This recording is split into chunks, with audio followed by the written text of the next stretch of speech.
So the first book is a novel. It's the Wheel of Time series by Robert Jordan and finished by Brandon Sanderson. I was introduced to it by my librarian in secondary school. At the time I wasn't that great of a reader of novels. My other siblings would have read a lot more than me in that field. I mainly read history and things at that time. So it was the first real novel I read, and I remember it just really revealing to me the power of imagination and the ability of a novelist to participate in creation, to create something, to explain beauty and truth by his own act of creation. So it really struck me at the time. So the second text is a philosophical work, After Virtue by Alistair MacIntyre. I read this as a first-year seminarian. It was the first philosophical book I ever really read, and it introduced me to sort of Aristotelian and Thomistic thought for the first time, and made me realize the great wealth that the church had in that.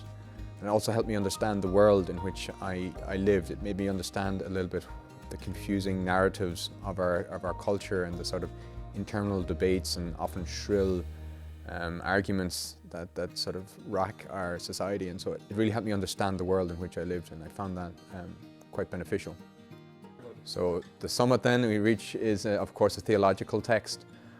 Again, a book I read as a first-year seminarian, which was St. Augustine's Confessions.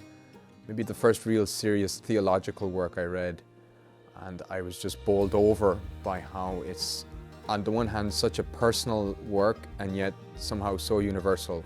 St. Augustine puts words on things that I think I've thought myself or felt but could never explain. It also told me that theology wasn't this abstract discipline, but was really a man deeply in love who just wanted to know more about his beloved and wanted to talk about his beloved. So it made me more eager at the beginning of my sort of seminarian life to study theology.